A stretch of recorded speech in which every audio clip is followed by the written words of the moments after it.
Hi, I'm Rebecca Donnelly, Children's Librarian at Potsdam Public Library, and today I am so excited to have Rajani LaRocca here chatting with me. Rajani is the author of a picture book that we're going to talk about today called Seven Golden Rings, A Tale of Music and Math. She's also the author of one middle grade novel, Midsummer's Mayhem, and several more middle grade and picture books that are upcoming. Maybe we can hear a little bit about those. But let's talk about A Tale of Music and Math, because the very concept to me is fascinating. Can you explain where you got the story from? Sure. So Seven Golden Rings, A Tale of Music and Math, just came out this October. And it happened because I've always loved math puzzles. So I was in one of those families where my parents would tell me math riddles and puzzles and all kinds of riddles and puzzles and jokes. And then when I would go to India, sometimes every few years we would go to India and I would hang out with my cousins, and we would all be telling each other riddles and jokes. And then we had this one uncle who was my dad's younger brother, who was the only uncle that was unmarried. So he hung out with us all the time, like just all day, because all the real adults were doing other stuff. So he told us so many jokes and so many puzzles and riddles, and we would all just sit around in a group and try and figure them out. And so the idea for the story was based on a logic puzzle that our uncle told us a long time ago. Cool. And I took that puzzle and I made it more complicated. Mm-hmm. And then I thought about what kind of character would need to solve this puzzle, and why, and how do I make the solving of the puzzle important? So that's where it started. And then the other thing I will say is that my son, who is now, a young adult in college, when he was little, he was extremely interested in math, just loved it. And there was a book called One Grain of Rice by Demi yes. that was published in the late 90s, I want to say.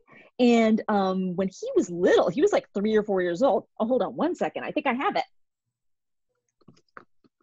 I do. Oh, there that's great. Yes. Yeah, so it's also set in ancient India. When he was 3 or 4 years old, we read this and he was obsessed with it. He loved it. And there's a kind of a math trick in there, and it has to do with the powers of 2. And at the end, there's a chart that has all the powers of 2 to the first power to 2 to the 30th power. And he memorized them. He loved them. So so he was the one that made me believe that a book with pretty complicated math could still appeal to young kids and to their parents. So yeah, so that's how it came together. And then I will also say that this is one of the first picture books I ever wrote when I was just kind of writing and I didn't really know what I was doing. Mm-hmm. So it took a long time for me to figure out how to get the story right. But I always knew that I wanted it to have a folktale-like feel, that mm-hmm. it was set in ancient India. And I always knew what the math puzzle was at the heart of the story. I just had to figure out how to write it. How to put it right, how to build a story around it. And I think that's what's so fascinating, is that you have taken this math puzzle, and it's about binary numbers, right? Yes. And created a folktale, because I wasn't sure, as I said, I don't have a copy of the book here, if it was an original story or an actual folktale. So it's a story that you made, but you wrote it in a folktale style. Yes, it's an original story. Yeah. Oh, which is such an appealing way to approach something for kids. Can you share a little bit of it with us?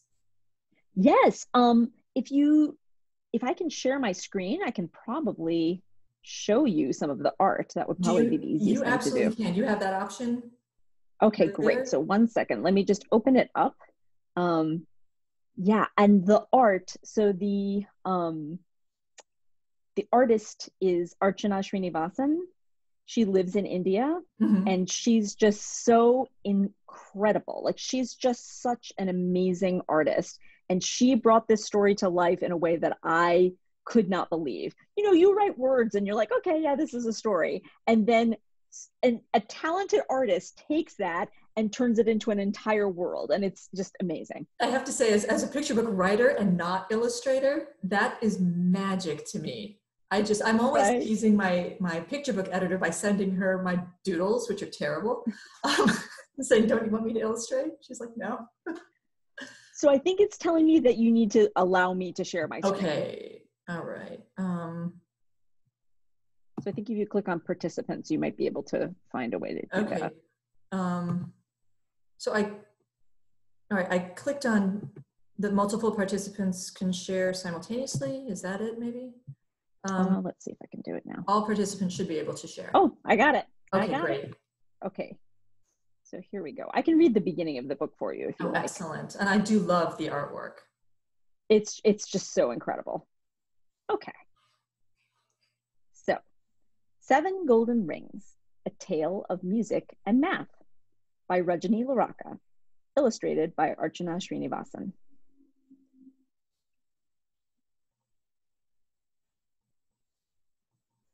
And you can see in my dedication, it's for Joe, who has loved music and math from the very start. So that's my math son, who also loves music and is incredibly talented at music. Oh, that's great. Long ago, there lived a kind Raja who ruled over vast lands. He loved music and gathered the finest players and singers to perform in his court. But the Raja had no interest in planning or calculating and did not manage his kingdom's food stores and accounts. And so his people suffered. Bhagat and his mother lived in a dusty village in the far corner of the Raja's kingdom. Their days were filled with toil and hunger, but they planned and saved to make their meager means stretch further. And Bhagat, who loved to sing, filled their nights with song. One day, Bhagat saw something that gave him hope. For 1 week only, the Raja calls on musicians to audition for the royal troupe.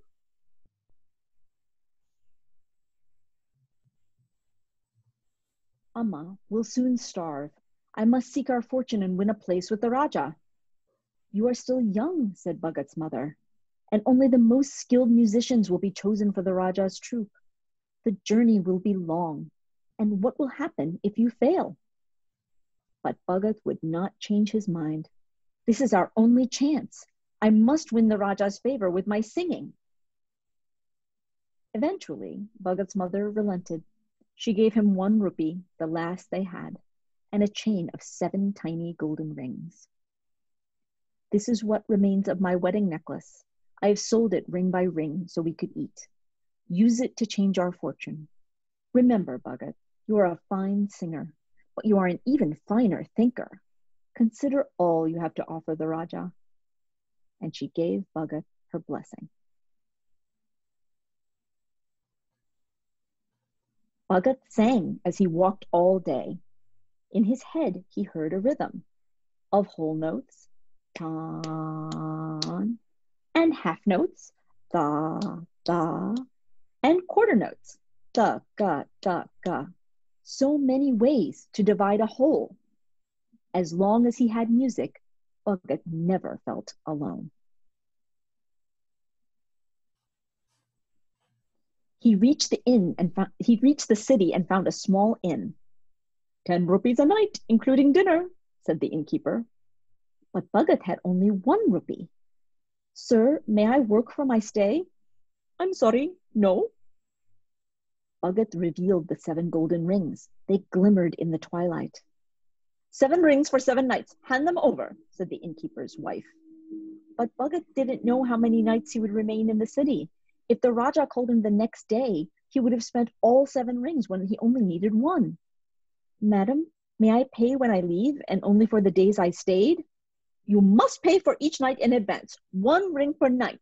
Divide them if you must, she said, flinging her sari over her shoulder. There is a goldsmith nearby, whispered the innkeeper. I can separate them all for 5 rupees, said the goldsmith. But I only have 1. 1 rupee, 1 link broken. Bhagat thought and thought. If he broke the first link, he would have a single ring and a chain of 6. That would work for 1 night, but what would he do if the Raja didn't call him the next day?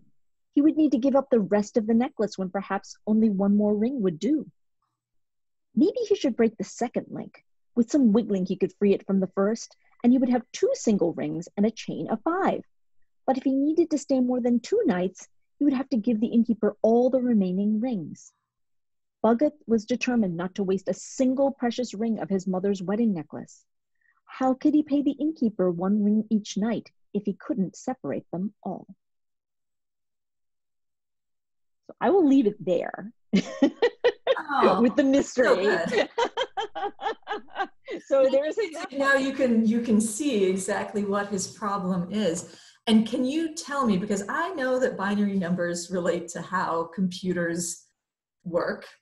I know that it means a series of zeros and ones, and every number, the number 1 is represented by whatever it is, only in zeros and ones, and the number 2, that's as far as my knowledge. Yes. So can you tell us how the solution relates to binary numbers?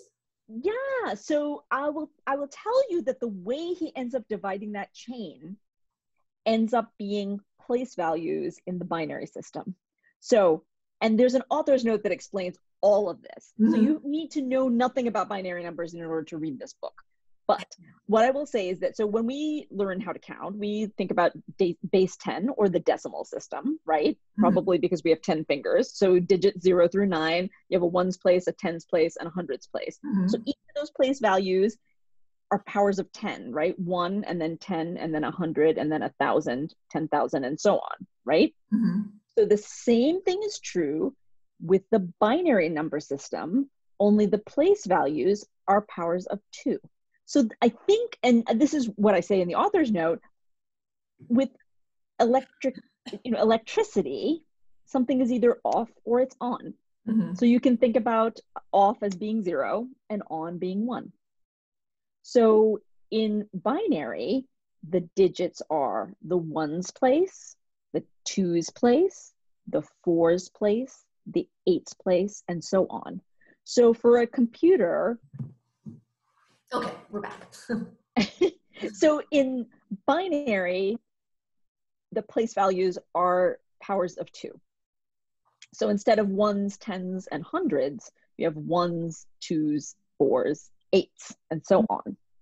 So the way that Bhagat probably doesn't know anything about binary digits, I would imagine, but the way that he solves it is that he ends up with 1 ring, 2 rings, and 4 rings. And this is basically showing how you count up to 7 using binary. Mm-hmm. And then the author's note explains all of that.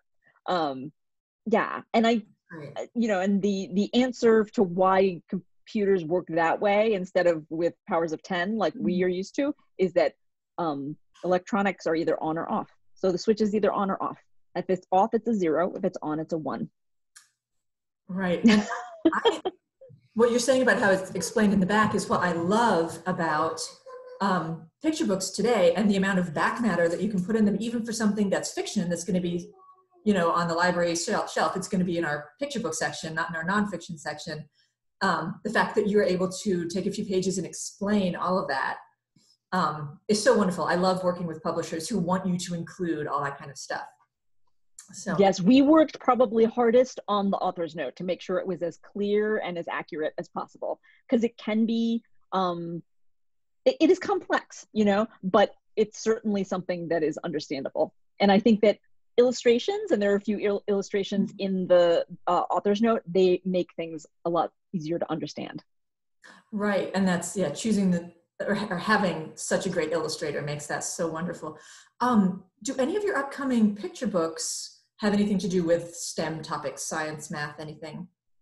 Yes. So I have a picture book coming in April with Charles Bridge called Bracelets for Bina's Brothers. And it is also a math picture book, but it's kind of, it's a very early math picture book, which is fun.